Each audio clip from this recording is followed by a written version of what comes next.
Hello class, welcome to the study official. आज हम discuss करने वाले हैं अपने क्लास 10th में एनसीईआरटी के पहले चैप्टर रियल नंबर की पहली एक्सरसाइज 1.1 का क्वेश्चन नंबर 2। तो क्वेश्चन नंबर 2 में हमको निकालना है क्या बच्चों, एलसीएम निकालना है और एचसीएफ निकालना है, और उसके बाद हमको वेरीफाई करना है कि जो इनका क्या फॉर्मूला होता है क्या वो सच में सही है।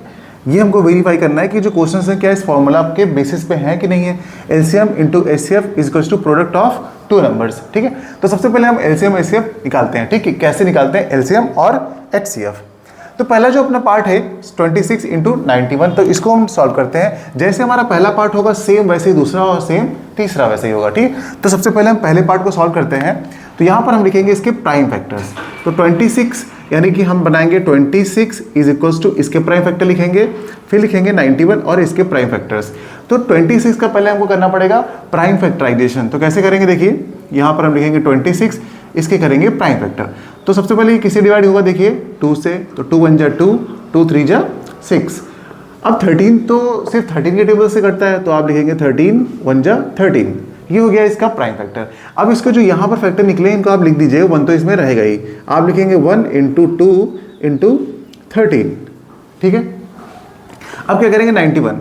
तो 91 के जब आप फैक्टर करेंगे तो अब देखिए ये 2 से डिवाइड नहीं हो रहा है, ये 3 से भी नहीं हो रहा है, 4 से भी नहीं होगा, 5 से भी नहीं होगा, 6 से भी नहीं होगा, ये 7 से होगा। देखिए 7 1 जा 7। अब 9 में से 7 जाएगा तो 2 बचेगा। 2 यहाँ पे अगर बचेगा तो यहाँ पे 1 के साथ मिलके क्या बनाएगा 21। तो 7 3 जा 21। अब देखिए 13, नहीं आप नहीं लिखेंगे, ये आ गया 13। अब यहाँ पे 13 फिर से सिर्फ 13 से जाएगा तो 13 बन जाए 13, यानी कि इसके फैक्टर में निकल के आ गए हैं 1 इंटू 7 इंटू क्या 13। ठीक है, ये इसके फैक्टर निकल के आ चुके हैं। ओके, तो इस तरीके से आप लिख लेते हैं, ये इसके प्राइम फैक्टर्स हैं। अब आपको निकालना पड़ेगा बच्चों एलसीएम एंड एचसीएफ। तो चलिए सबसे पहले हम एचसीएफ निकालते हैं, एचसीएफ। तो एचसीएफ किस तरीके से निकालते हैं, ध्यान से देखिएगा। इन दोनों के जो प्राइम फैक्टर्स हैं इनमें देखते हैं कितना ऐसा पार्ट है जो कॉमन है। एक तो आपको 1 कॉमन दिख रहा होगा, ठीक, क्या 2 वाला कॉमन है, नहीं। कॉमन का मतलब जो दोनों में प्रेजेंट हो। फिर देखिए 13 यहाँ भी है और 13 यहाँ भी है। ओके, यानी कि ये दोनों टर्म क्या है, कॉमन है। अगर ये दोनों कॉमन है तो इनको आप नोट डाउन कर लेंगे एचसीएफ के आगे। तो आप लिखेंगे 1 इंटू 13। अब इसको मल्टीप्लाई करिए तो कितना हो जाएगा 13 1 जा 13। तो 13 क्या हो गया हमारा, 13 हो गया एचसीएफ। तो इन दोनों नंबर के एचसीएफ 13 आ गया। ठीक है, अब हम क्या निकालेंगे बच्चों, अब हम निकालेंगे एलसीएम। तो एलसीएम के लिए क्या करेंगे, देखिए एलसीएम। ठीक है, अब एलसीएम के लिए थोड़ा ध्यान दीजिएगा, जो कॉमन वाले नंबर थे वो तो आप ऐसे ही नोट कर दीजिए। ओके, बहुत बढ़िया, जितने भी कॉमन पार्ट थे उनको नोट कर लीजिए। अब उसके बाद जो रिमेनिंग नंबर्स हैं, जो बचे हुए नंबर्स हैं, उनको आप वैसे ही नोट कर दीजिए। देखिए ऊपर वाले में से 1 भी चला गया कॉमन में, 13 भी चला गया, तो बचा गया 2, तो आप 2 लिख दीजिए। और नीचे वाली लाइन में देखिए 1 तो कॉमन में आ गया और 13 भी कॉमन में आ गया, तो बचा नीचे क्या 7, तो आप 7 को लिख दीजिए। इस तरीके से आप काम करेंगे तो ये हो जाएगा आपका एलसीएम।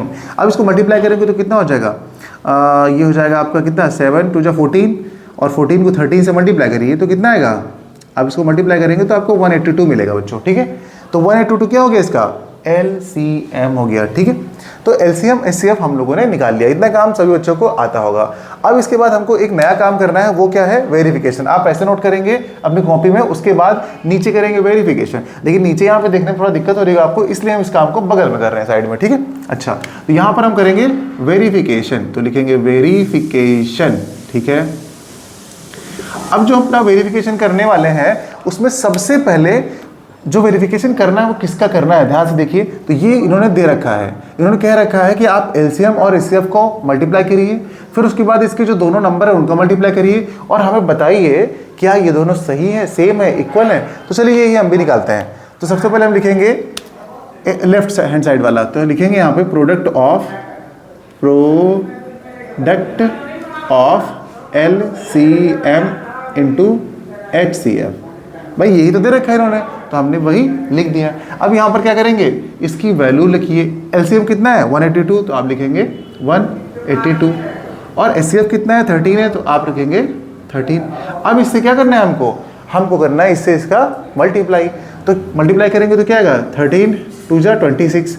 तो यहाँ पर देखिए आप अगर मल्टीप्लाई करेंगे ना तो 2366 आएगा। देखिए हमने मल्टीप्लाई पहले से कर लिया है ताकि टाइम ना लगे, लेकिन आपको मल्टीप्लाई करना पड़ेगा। मल्टीप्लाई का सिंपल ही सा तरीका है, वो आप उस तरीके से मल्टीप्लाई कर लेंगे। ठीक है, तो एलसीएम आप और एचसीएफ को मल्टीप्लाई इतना आ गया। अब हमको देखना है कि क्या ये वाला भी उतना ही आएगा, तो आप करेंगे प्रोडक्ट ऑफ टू नंबर्स। तो दो नंबर अपने हैं कौन कौन से, एक ये नंबर है, एक ये नंबर है जो क्वेश्चन में नंबर थे, इनको मल्टीप्लाई करना पड़ेगा 26 इंटू 91। देखिए लास्ट में 6 आ रहा है कि नहीं। अगर आप इसको मल्टीप्लाई करते हो बच्चों, ठीक है, ऐसे करिएगा 91 और ये 26 आप इसको मल्टीप्लाई करेंगे तो क्या करेंगे, इसको इससे करेंगे, इसको करेंगे, तो यहाँ पर भी आपको 2366 ही आएगा। ठीक है, आप मल्टीप्लाई करके देख लीजिएगा। ठीक है, 2366 आएगा।